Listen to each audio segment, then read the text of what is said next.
So hi, everyone. I think we'll get started. I guess I am chairing, so I will kick us off.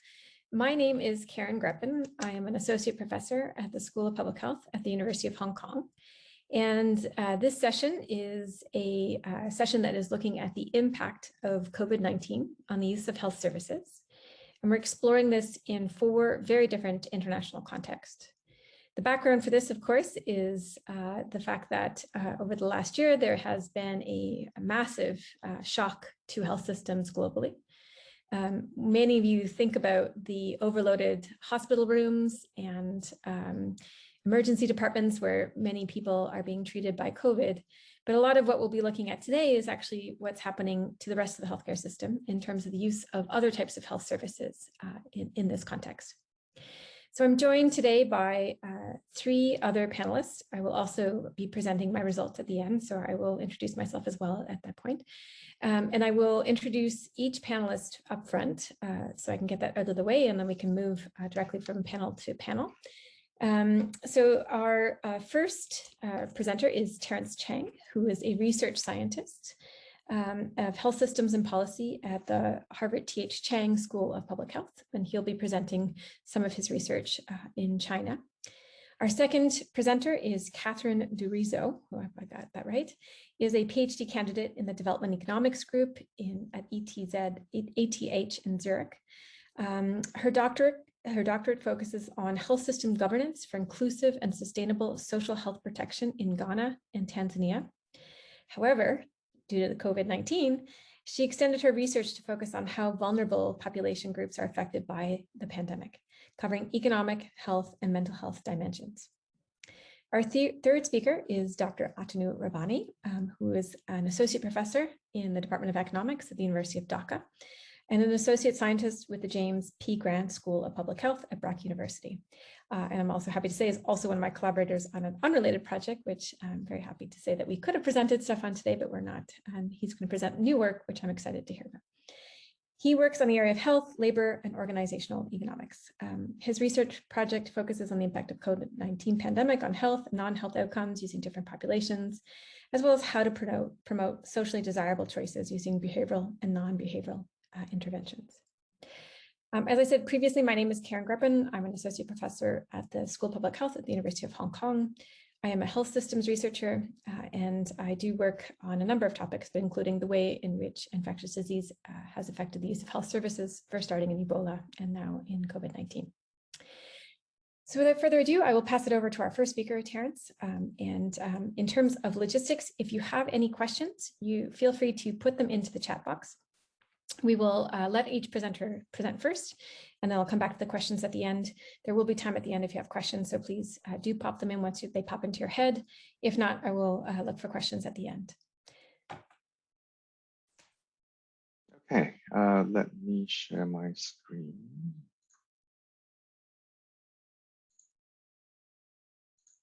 Does the slide show? Is it okay? Okay, thanks to Karen for organizing this session and bringing all of us together. My name is Terence Chang. I'm a research scientist of health systems and policy at the T.H. Chan School of Public Health at Harvard University. And today I'm presenting findings from a research project that we did examining the impact COVID has on hospital admissions as well as quality of quality of hospital care for patients diagnosed with stroke in China. I'm presenting on behalf of a team of collaborators from both Chinese institutions as well as institutions within the United States. So what do we do in this piece of work? We examine or we evaluate the impact of COVID on hospital admissions as well as quality of stroke care for patients admitted to hospital in China for stroke. So first question is why stroke? Stroke is the second leading cause of death globally, and in China, it is the top cause of death. Stroke is the top cause of death, and the second cause of death being ischemic heart disease. And there's strong evidence internationally showing that it's important to adhere to quality measures for stroke care, which significantly improves both prevention of stroke as well as treatment and prognosis of stroke outcomes for stroke patients. We use data from the Chinese Stroke Center Association, which is a multi-center observational registry study. So they collect data of patients from across 185 hospitals across 27 provinces in China. The number we looked at a number of measures, outcome measures. First, we looked at the number of admissions as a primary measure. We also looked at adherence to measures of stroke care, and within this, there are quite a large battery of measures. So there are 11 single measures altogether, single performance measure, and also a summary measure, which is calculated as the sum of the interventions provided divided by the total interventions that patients are eligible to receive. So the third category of measures we looked at is a set of 3 timeliness treatment measures, and finally 5 hospital outcome measures. In terms of methods, we apply the difference event study design, which is by now would be the workhorse model that's being used to analyze a lot of research questions on COVID. We have data both preceding and after the start of the pandemic. We also have data which occurs 1 year prior to COVID itself. So we would use this to set up difference in difference design. And within this framework, we denote the December 31st as the start of COVID-19, which is the date on which the first case of stroke was reported to by the Chinese government, WHO. Models, just quickly, we use the multivariate GLM model and the logistic model for respectively continuous and binary outcomes, and we adjust for the usual set of patient characteristics, namely age, gender, stroke severity score, hypertension history, the level of hospitals that patients admit into, and geographical area. Just in terms of this sample, I would just want to kind of draw attention to this 4 boxes over here, which kind of summarizes how the study design is. So we have 4 groups of patients. We have the patients which, in the difference language is classified into treatment patients in the intervention group, and we have patients that were admitted hospital from October to just prior to 31st December of 2019. And then we have patients who were admitted after December 2019. So it's January to end of March. So these 2 groups over here. And we also have patients in a control group corresponding to again, the October to December period in 2018, as well as January to March 2019. So we have both the treatment group and the control group. Something we note in the descriptives of our summary characteristics of our sample is that patients were admitted after COVID occurred from January 2020 onwards. They are more likely to be diagnosed with more severe stroke. So it's kind of indication that there's a change in the illness characteristics among patients that are presented to a hospital. So this just the summary of the results. So just cast your eyes to this top left figure over here. So this is the results showing that for stroke, for a number of admissions to hospital. So you have on the x-axis over here admission dates, and the anchor date to look at the reference date is this 31st of December, which is the date of denoting the start of COVID. So these corresponds to pre-COVID periods, and this corresponds to post-COVID periods.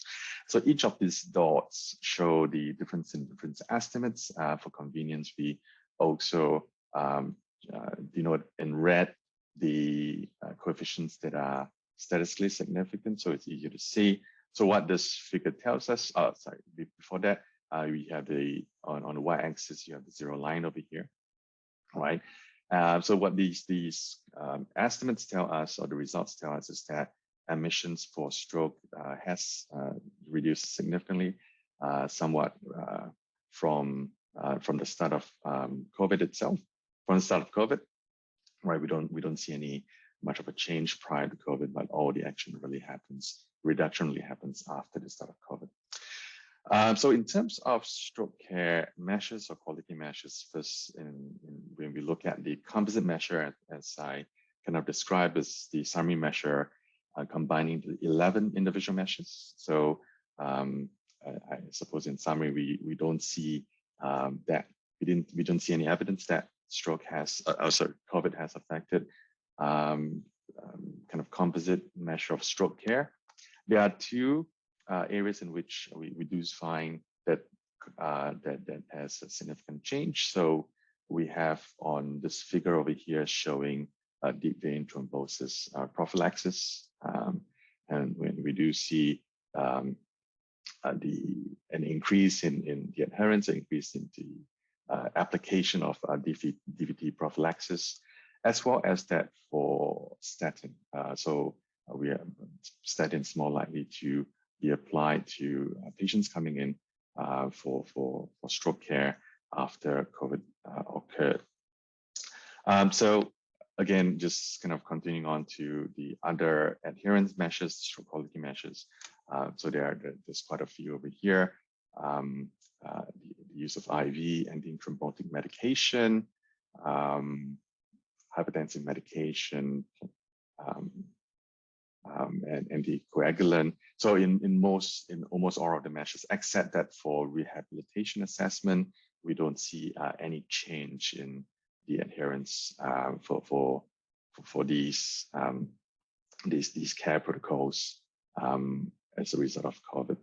So moving on from quality of care, let's look at timeliness measures. So we have 3 timeliness measures: the time it takes from the onset of symptoms to the patient presents at the hospital, then from the onset of symptoms to when the first treatment is administered, as well as the hospital treatment time. We don't see there being any change in the onset to door time, as well as onset to needle time.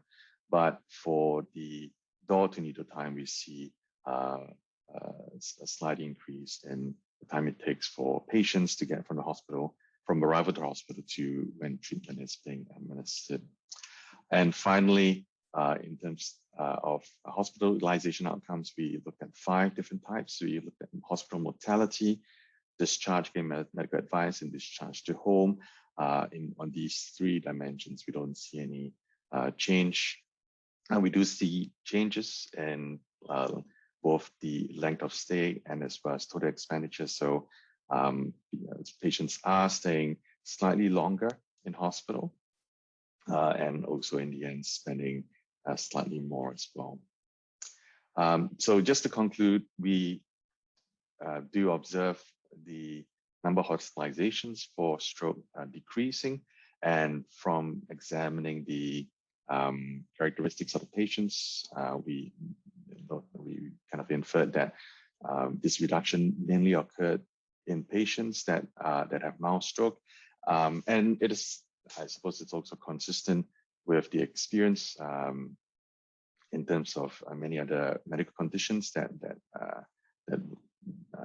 we are observing significant reductions in many dimensions of hospital care as a result of COVID, as well as the experience is also consistent with the evidence we observed from SARS. There are many explanations for this. Obviously, one possible explanation is that patients are, especially patients who have mild stroke, are afraid of contracting the virus, are afraid to make their way to hospitals, and that's part of the reason why we are seeing less patients presenting to hospital, especially for stroke, for mild stroke. We find some increase in the door to needle time, and it's consistent with evidence that we see from studies in Europe and the US showing there's an increase in when a time where symptoms show to when treatment is actually administered. So just kind of finally a few remarks. So we saw that really the reduction the reduction in care occurred among minor stroke patients. And this could be a result of mobility restrictions, or also could be that more kind of stricter or more complicated screening protocols were put in place prior to patients getting hospitalized.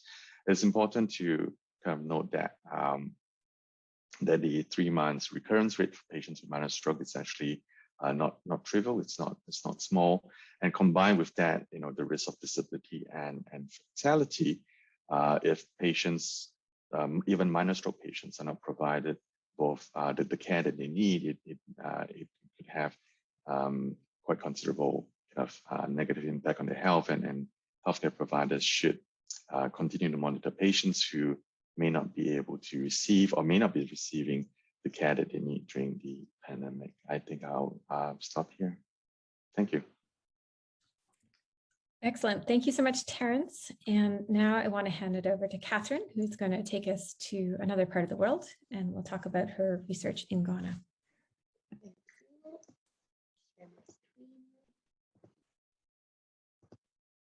So now it should be full screen. Okay. Yeah, we can see it. Okay, great, thanks. So welcome everyone. I'm really happy to present today, and thanks for joining. Today I will present some joint work with my colleagues from ETH Zurich and also the Ghana Health Service. And yeah, we will shift to Ghana and focus on routine child immunization and the impact of COVID. And as Karen already mentioned, of course, COVID-19, the pandemic had a huge impact. We could see that especially African governments reacted quite fast to COVID by various measures, and especially Ghana also implemented really early a lockdown. And that kind of led to concerns what will happen if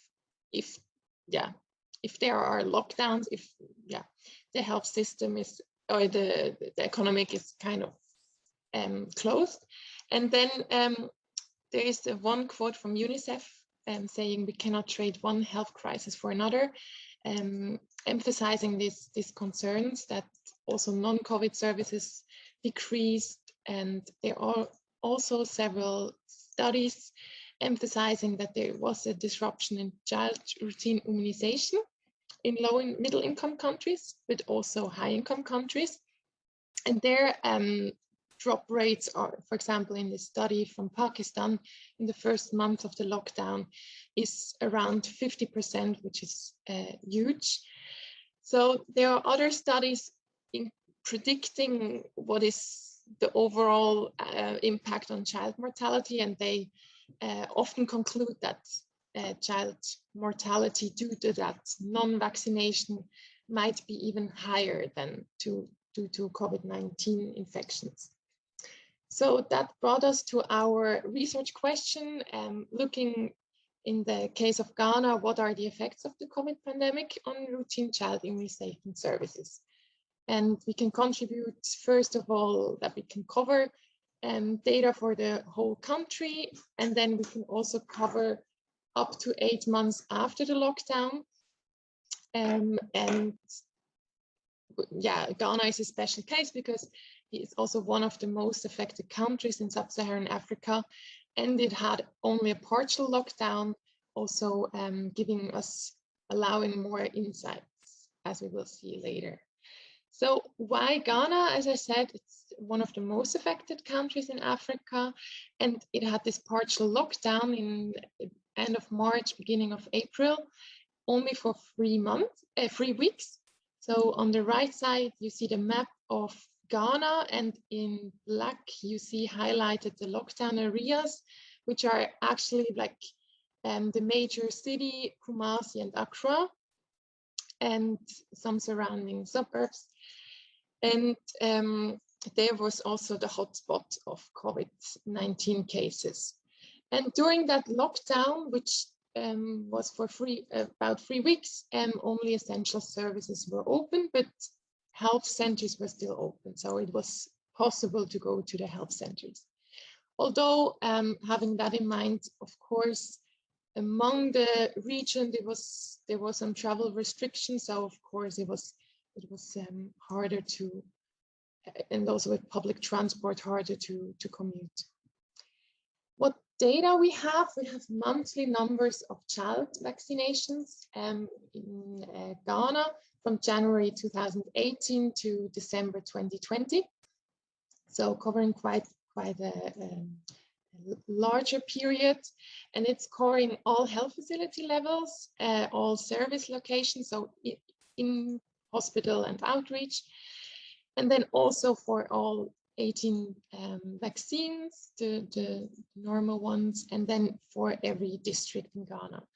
And that kind of allows us two things. First of all, we can better understand what or differ among lockdown affected areas and non-lockdown affected areas in April.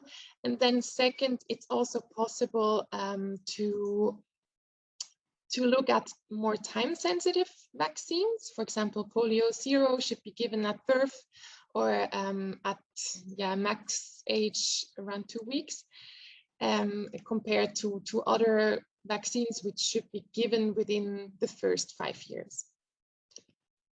To the methods, I will keep that short. We will account, since vaccines have in general quite a seasonal trend, we will account for that.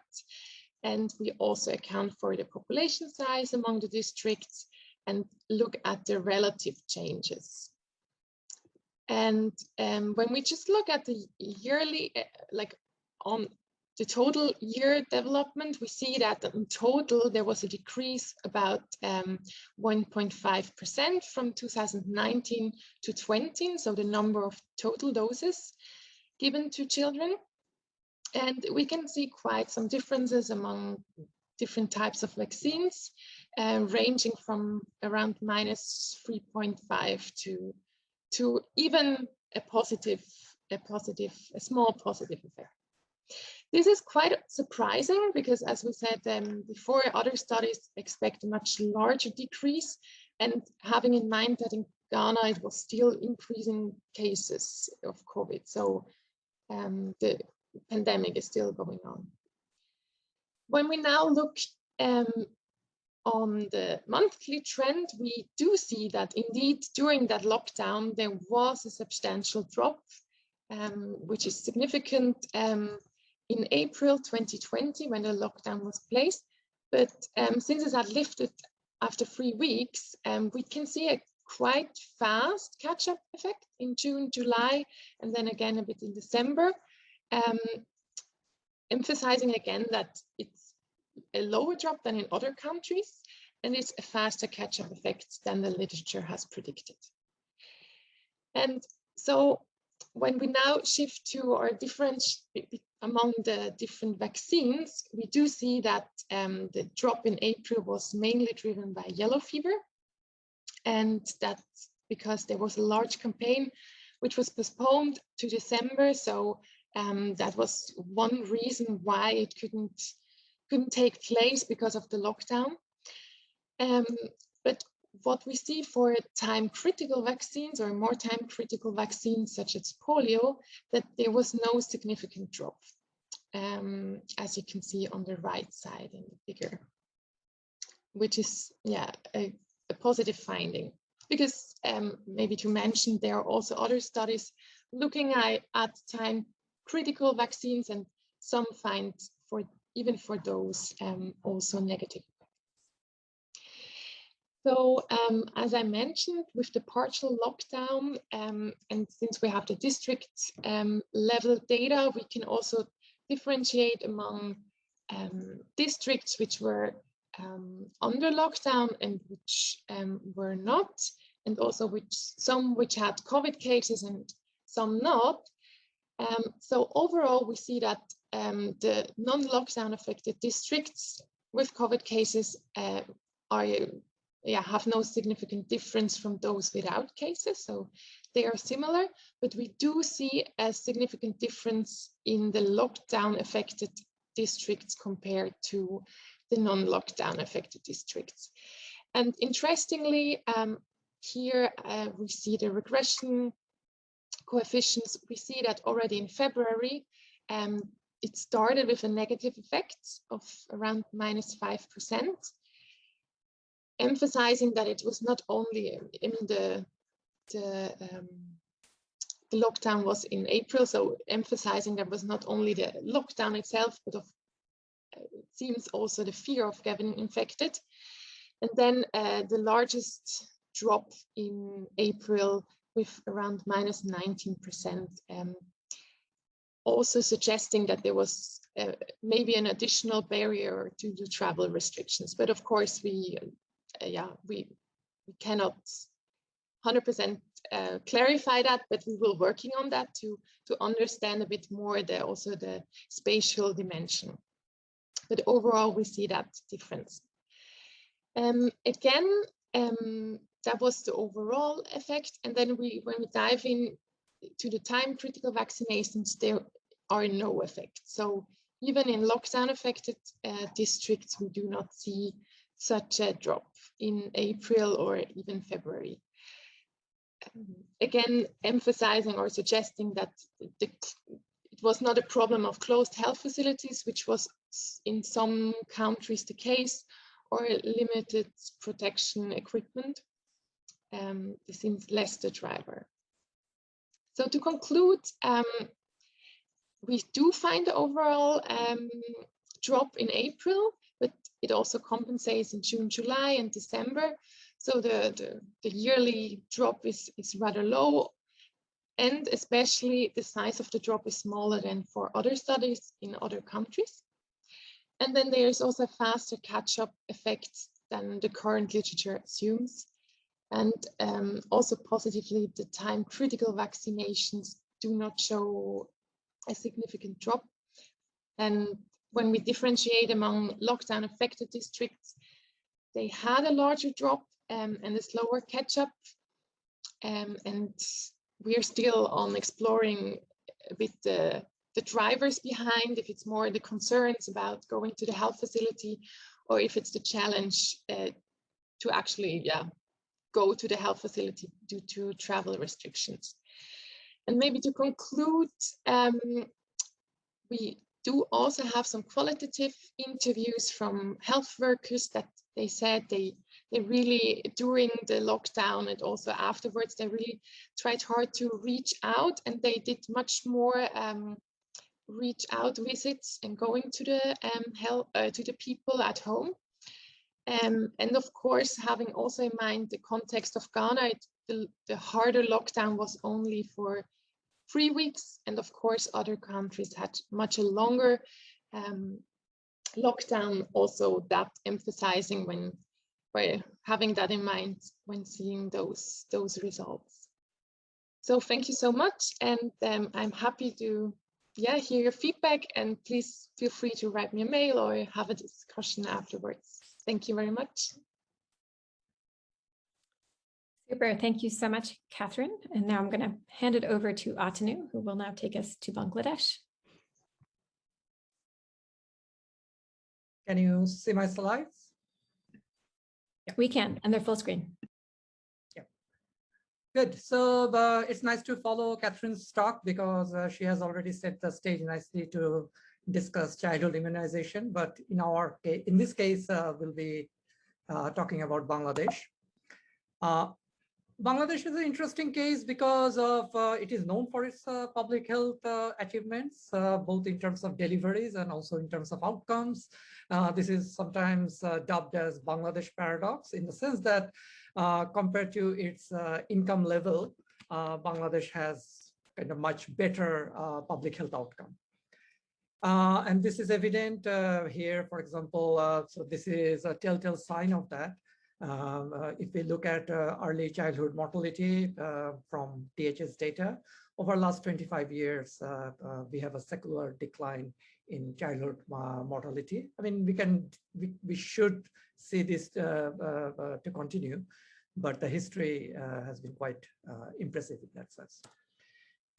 And EPI, the Extended Program of Immunization, is one of the major contributing factors to achieve that public health outcome in terms of reduce childhood mortality.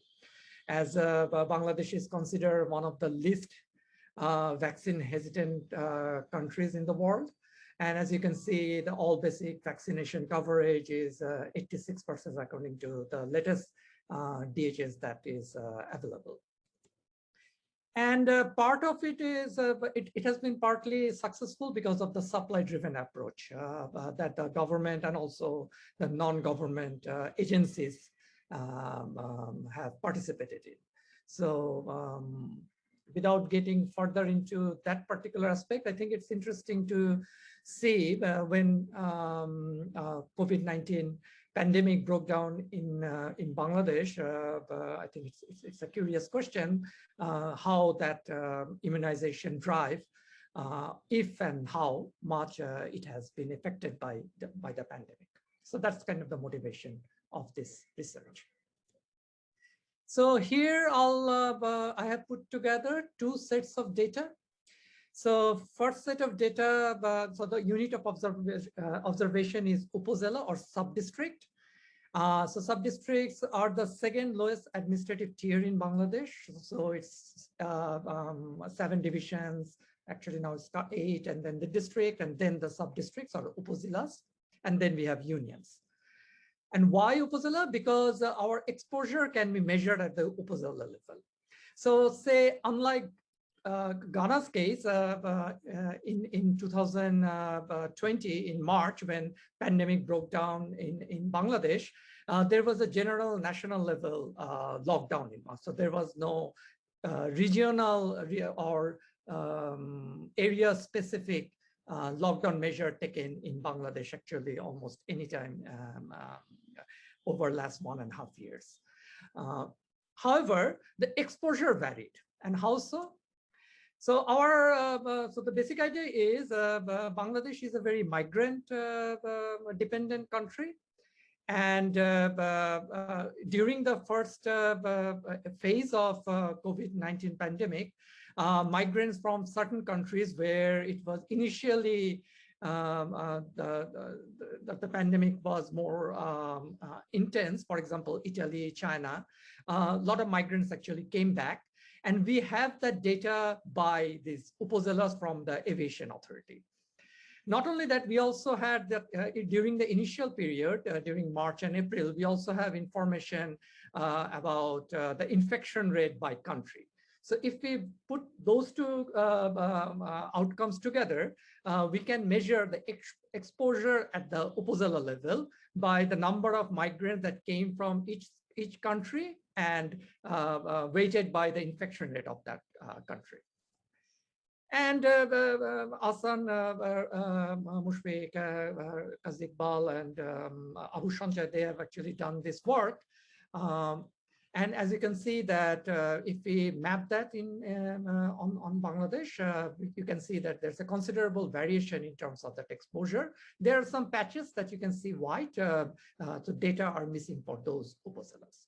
So there are about 495 Upazilas and about, I think, 20 or 30 of the Upazilas are missing from my data set. The second piece of data come from the official data on EPI. So in terms of vaccine, I have information on 1 shot of BCG, 3 shots of pentavalent, and 3 doses of OPV, that's the polio vaccine, and also 2 shots of measles rubella vaccine at the Upazila Health Complex. And Upazila Health Complexes are the hub at which level the vaccination drives are kind of concentrated or organized. So we can see Or we can look at 2 Opozela month level vaccine outcome. So this is quite similar to Catherine's work as well. So we can look at monthly vaccine gap as measured by the sessions that are planned and actual session that took place. So, and I'm looking at the difference between the two. We can actually look at separately by plan and health, and I'm going to show you that as well. And we can also look at actual vaccine delivery by those five vaccine categories by Opozela month. So I'm going to look at 5 months, so January, February, March, April, May of 2020, and using government's like MIS data. So in February 2020, this was the picture in Bangladesh in terms of vaccine gap, and as you can see, there was virtually no vaccine gap in Bangladesh except for few areas. Both of those areas are actually a little different. So one is the coastal area, the other one is kind of hilly area in Bangladesh. Otherwise, we see that there's not much variation. However, right after the pandemic broke down in Bangladesh in May, you can see that the vaccine gap increased. There is a variation. The question is whether this variation correlated with the exposure that I discussed earlier. So first, a quick validity check. So we can look at May and January 2020. As you can see, in January 2020, you can recall the map that you just saw earlier in the previous slide. So there is no difference. Those are the orange diamonds or orange dots. But right after the pandemic broke out in Bangladesh, you see much more variance. And not only that, that variance correlated with the COVID-19 exposure as measured by as measured by this incoming migrant who were the initial vectors of exposure of that virus in Bangladesh. So there was no gap and there was no correlation between those two variables. But after in May 2020, there was a 27% on average gap in Bangladesh. And there's a clear negative association between the two. If we put more sophisticated econometric structure, we can use a diff and diff methodology. So like the one that Terence has already discussed. And we can use that exposure, the standardized value, as the additional exposure at the subnational level. And this we are interested in this delta M term, which will capture the additional gap in vaccines because of this exposure. Oops. So as you can see that in compared to January, in February and March, there was nothing particularly going on in terms of gap. However, in April, there was an overall decline by 16.3 percentage point. And there was an additional 2.4 percentage point gap if the vaccine in the areas where there was this the exposure was higher by 1 standard deviation.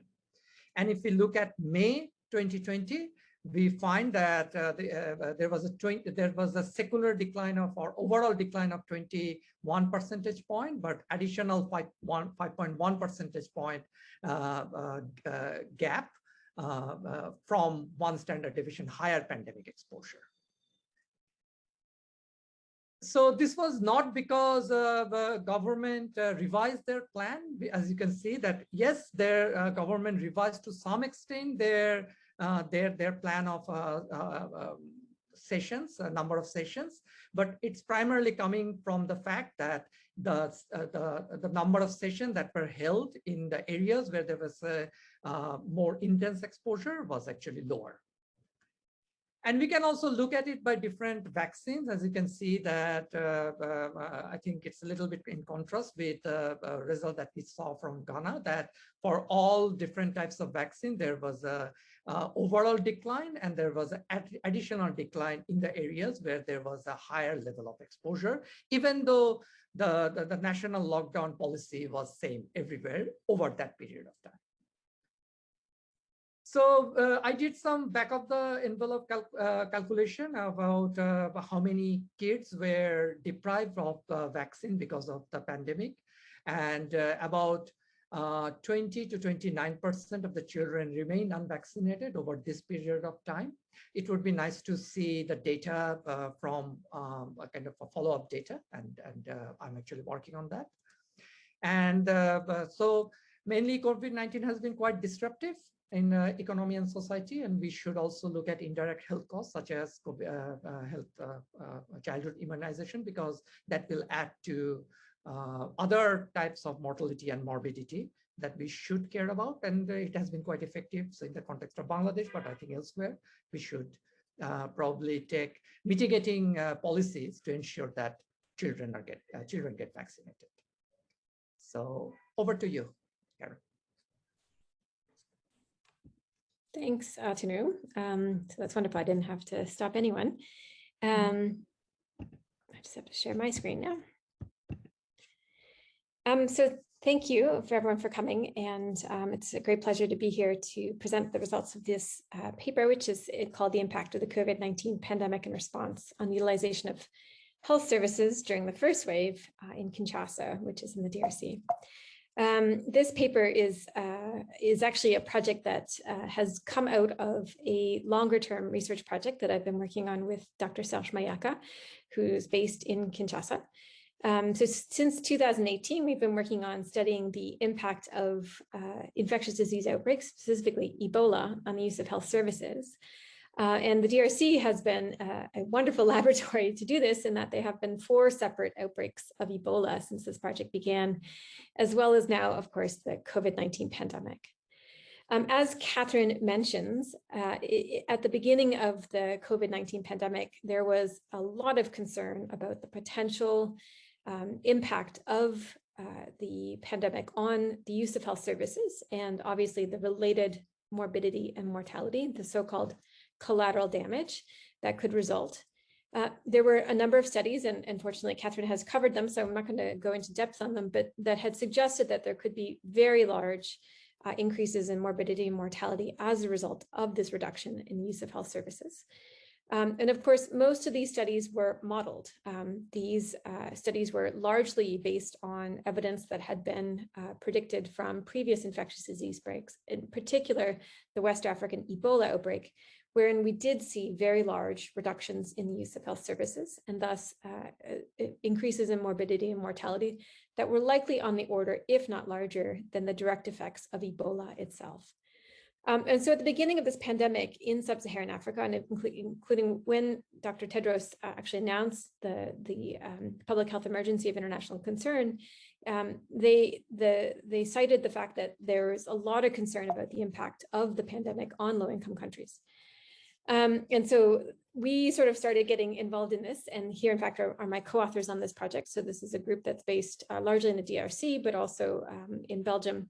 And of course, I'm in Hong Kong, and this paper is now forthcoming, but we had already been working on Ebola for a couple of years. And so we kind of had the infrastructure in place when the pandemic began. And so we immediately began tracking the impact of the pandemic on the use of health services.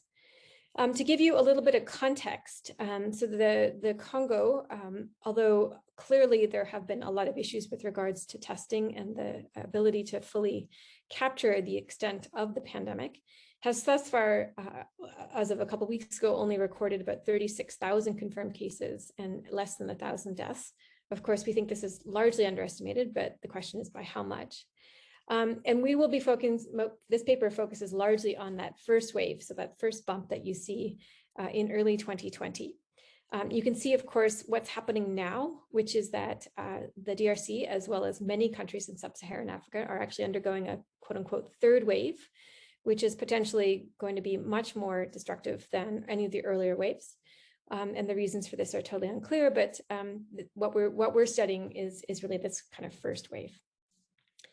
To give you a little bit of more context about the pandemic in the DRC, so the first case was detected in sort of mid-March. There was a case that came in from France, and so that was the first detection of the case.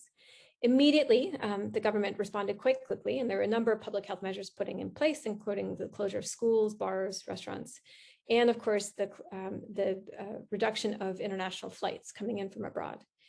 In Kinshasa itself, which was initially identified as the epicenter of the pandemic, there were more significant measures put in place, including a restriction of travel in and out of Kinshasa.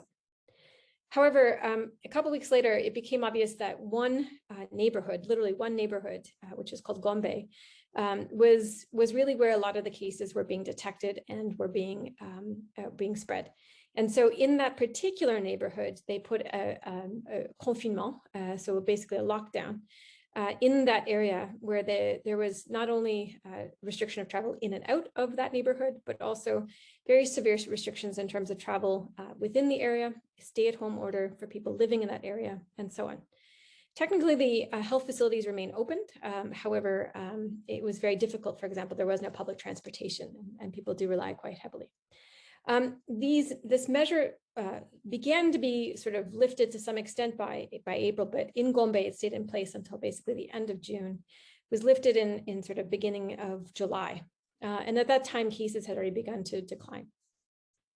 So our research studies is really asking the question, what happened, what was the impact of these measures on the use of health services in Kinshasa, as well as additionally in Gombe, which they had this more extreme lockdown measure put in place. So to give you a map of Kinshasa, this is the area. Everything to the north of that is actually the Congo River. Gombe is actually one of the more affluent neighborhoods, and it is also where the provincial hospital is located. So in terms of our research methods, very quickly, we use data from the DHIS2-enabled Health Management Information System. This is a national system that's been in place since 2017 in the DRC. We use data from 2018 onwards to measure this, and we end this because we're looking at the first wave to 2020, although research is ongoing. We basically have access to counts data at the facility level of all the types of use health services that were used. We restricted to those that we had relatively high reporting rates, but we do use some that to lower rates to get at more representative data. We use interrupted time series to test this impact. Using a segmented Poisson mixed effects model. We adjust for seasonality. We have some methods to adjust for missing data. If you're interested in those, we also have a companion paper, which has now been published on looking at that. And we also adjust for a pneumonia outbreak that happened in Kinshasa, which we don't think is COVID, just prior to the onset of the pandemic. So as I said, we began looking at this quite early in 2020, and what we were really looking at was at the top of this, which is total outpatient visits in Kinshasa. And I have to tell you, we were getting a little bit disappointed in that we weren't seeing major declines in use of health services because all the literature at this point suggested there would be massive ones.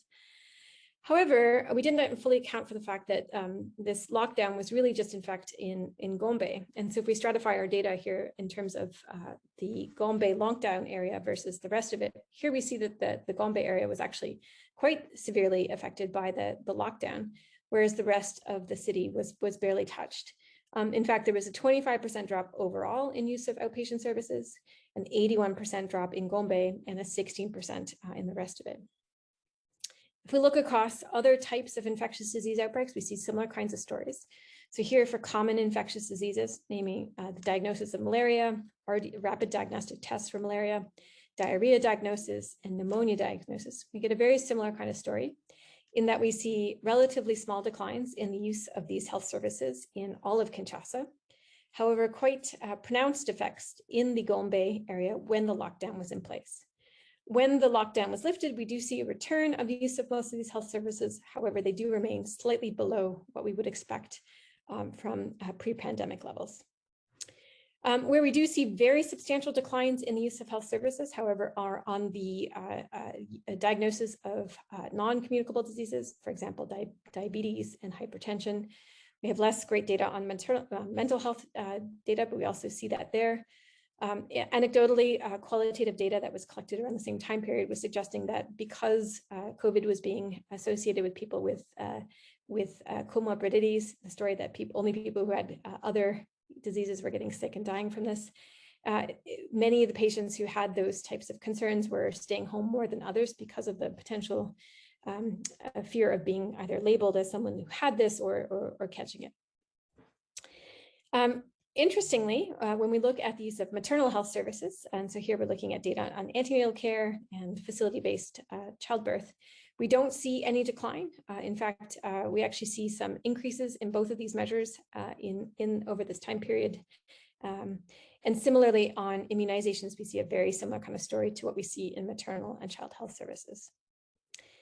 So just to summarize, overall, we see a 25% drop in outpatient visits immediately following the onset of the pandemic. However, most of this was heavily concentrated in Gombe, and almost the rest of the area saw very minor declines.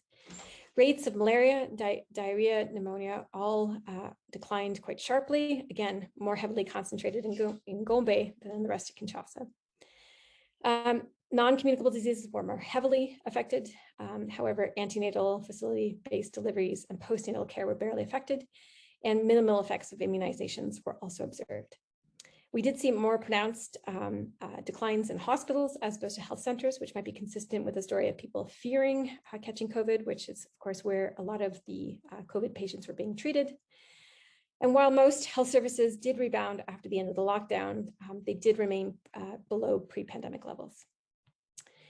So just in terms of discussing what I think are kind of the main takeaways from this. So while the pandemic itself did have a substantial effect on the use of health services, we did see declines in all of Kinshasa. It was really where the lockdown was in place, and while the lockdown was in place, we saw the most pronounced effects. So I think it's really important to kind of, balance off that potential trade-off, especially given the relatively low number of cases that were eventually observed in Kinshasa, although of course, we don't know what would have happened had the lockdown not happened. Hospitals more affected than others, again, a story related to potentially fear or other types of factors. And perhaps similar to a little bit what both Catherine and maybe to some extent what Atanu was saying, we didn't actually see levels of declines in all services, including some that almost didn't decline, but they definitely weren't at the level that we would have been expected by the modeled studies that were being published at the beginning of the pandemic. So just to wrap up, I just want to thank my collaborating institutions, including the Ministry of Public Health in DRC, UNICEF, and Blue Square, which is a technology company based in Belgium, and also to thank our funding agency, which is the IDRC, which is based in Canada. Okay, so we are now, we have about 7 minutes left. And so if anyone has any questions, please pop them into the chat box and we can pass them on to each of the speakers if they come in.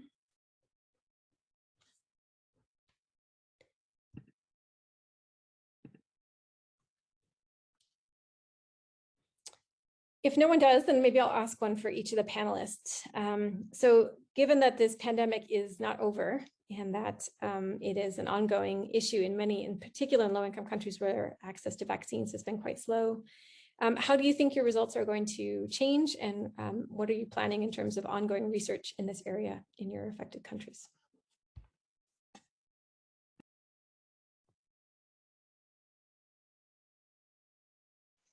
I can go first.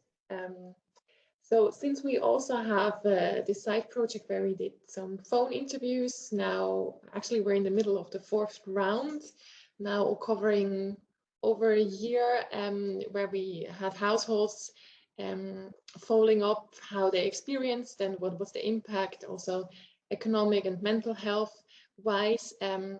We could see that some people got really tired of COVID-19, and so I would expect maybe that when the cases, since they're quite stable, when they're not rising again up really heavily, people will just not be that afraid anymore. And so especially this reason which we saw that people were really afraid to go to hospital, hopefully that channel wouldn't be too strong. So I assume that in case of Ghana,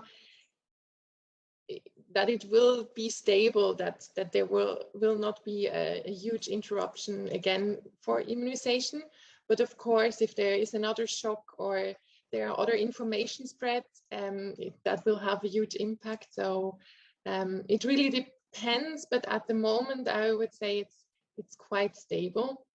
Also, we saw vaccine organizations getting back, going out, going to the people. So I think there was a lot of effort also from several organizations and also the government to really tackle the problem, having enough equipment. And so I assume it was first a bit of issue in Ghana to be prepared. And when they kind of settled up with the equipment, with rescheduling, they were now quite stable with the giving out the doses.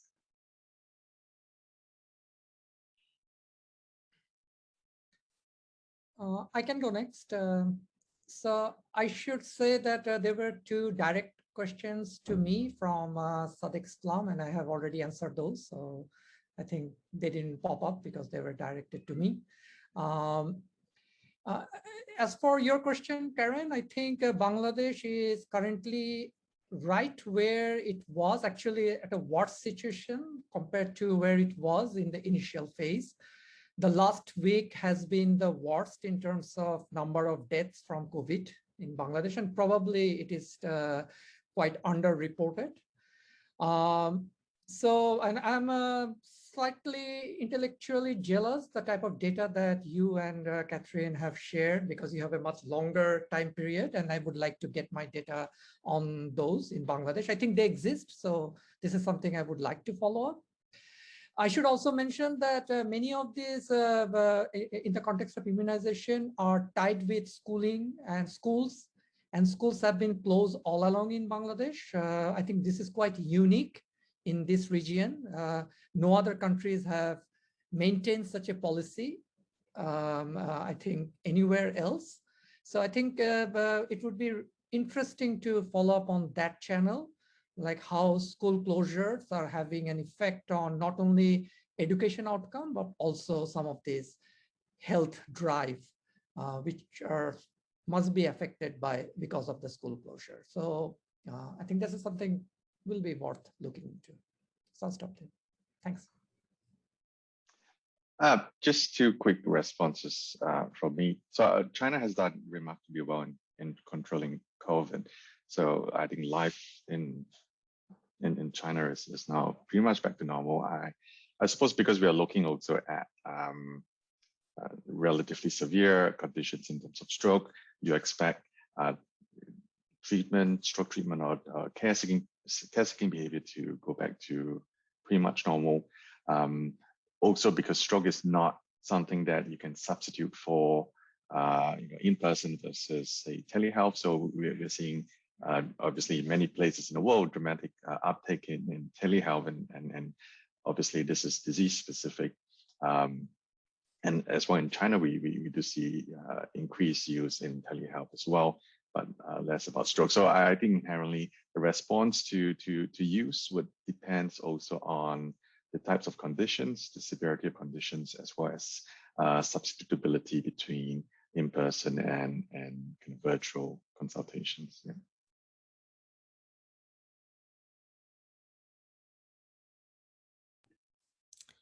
So I believe our session is scheduled to end in less than a minute. So I will take the time to thank all the speakers for their time, and especially thank all of the conference participants who came and listened to the session today. Please do follow up with any of the speakers or any of us if you have any questions about anything that was presented. And we hope to see you around at other sessions in the next week. Thanks, everyone.